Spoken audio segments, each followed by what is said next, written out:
Welcome. Today we're going to talk about a problem that I had for some time.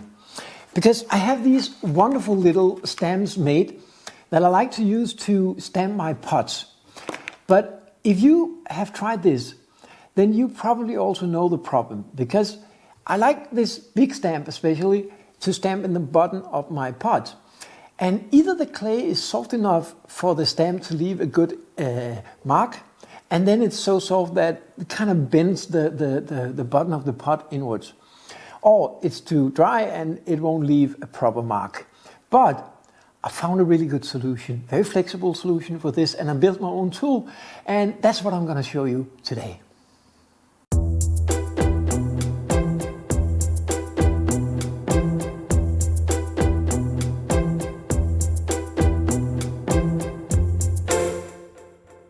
Okay, so we're talking about stamps today.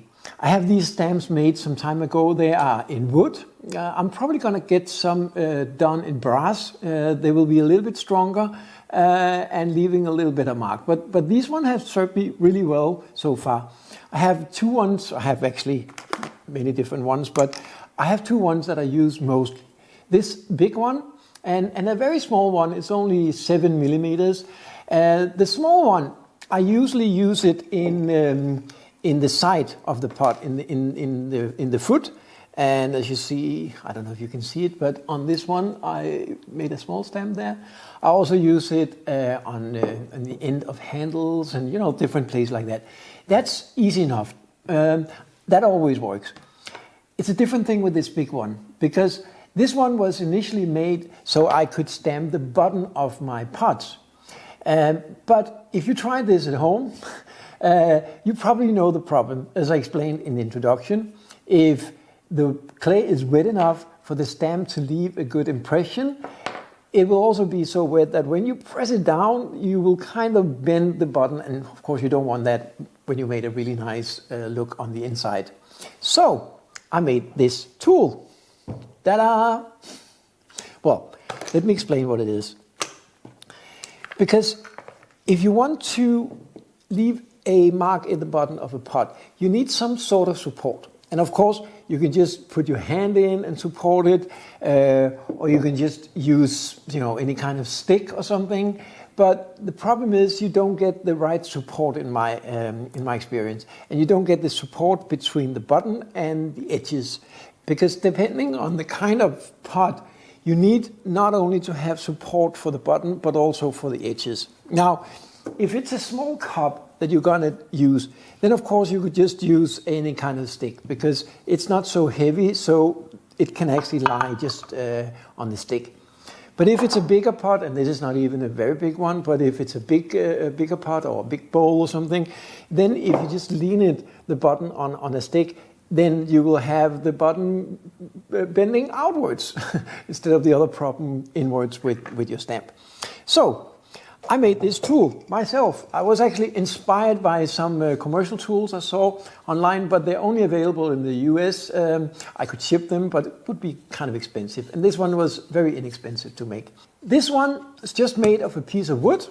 And this round piece of wood, I drilled a hole in the middle, and I mounted it with glue and a screw at the bottom, and then I made this attach this piece of metal that you can screw something into. All these things are very inexpensive. You can get it in most hardware stores, I guess. Then I added this. I don't know what it's called in English. In Danish, it's called a gevindstang. It took me a long time to figure out what it was called. I'm not such a do-it-yourself guy, and this just proves how easy it is to make.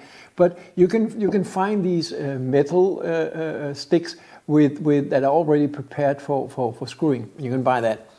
And then I cut out another piece of wood, and this piece of wood is the size that is wide enough for my stamp to get the right support.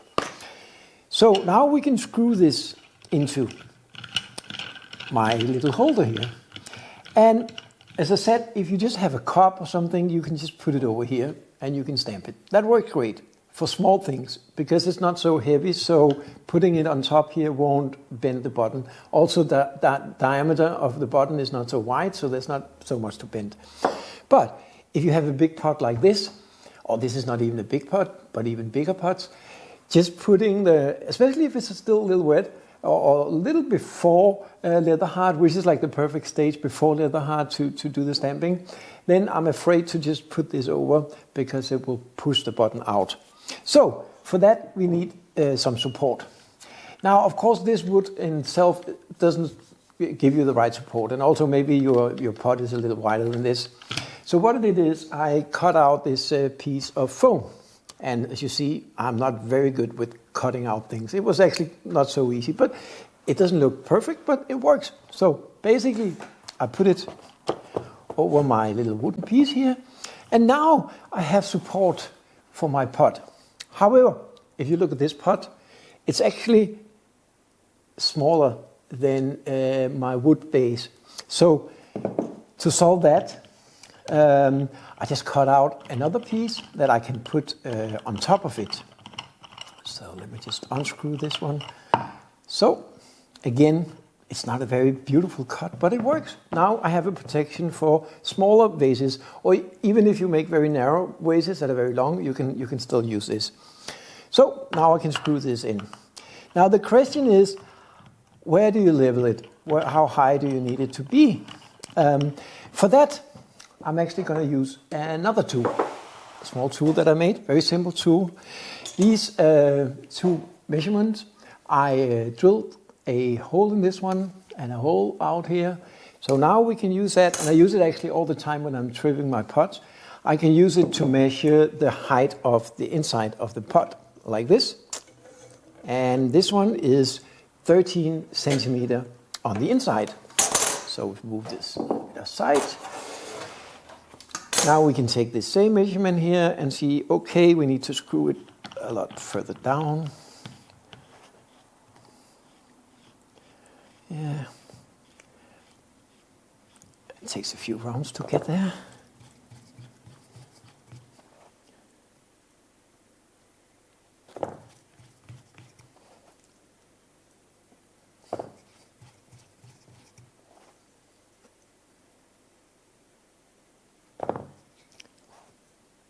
Yes, now it's 13 centimeter. And if I move the pot around here, I can feel it. It's very evident. I have support here, but I also have support here. So now I can. Now this won't dry, so I won't be able to stamp this particular pot. Just made the tool, so I haven't new pots ready yet. But now I would be able to stamp this and put pressure on it without affecting the button, the shape of the button, and without destroying it in any way.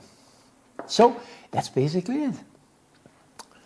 I do want to provide a few tips on how I build this in case you're doing that. First of all, as you see the top here, it's very important, I found, that it's very smooth, because if it's not, of course it's going to leave marks on the inside.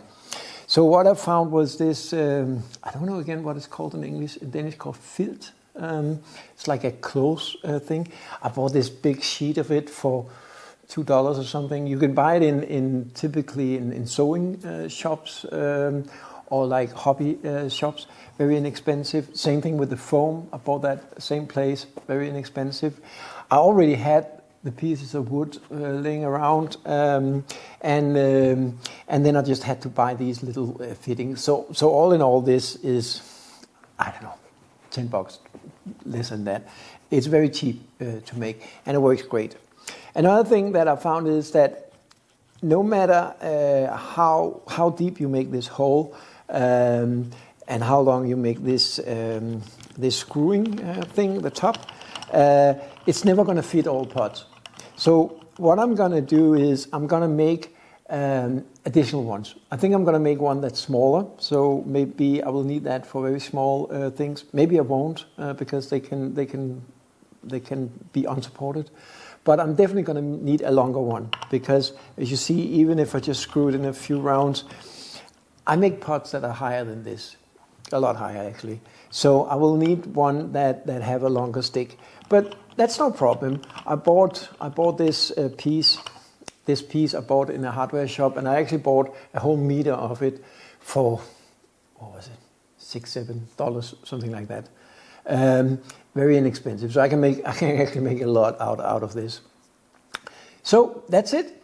I hope you can use this at home and make your own.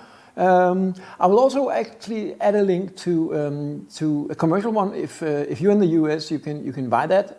I think it's $45-50, something like that. It's not expensive, I think, but then you add shipping and import taxes and stuff for Denmark. It will be a lot more expensive. And it was actually fun to make this one. And as always, I encourage you, create your own tools. It's interesting, and you can get it exactly the way that you want. If you want to have more tips like this, I'm coming up with more videos about wheel throwing and some about sectional throwing very soon. Subscribe to my channel. It will be great to see your support, but also you will be notified about new videos. Have a great day.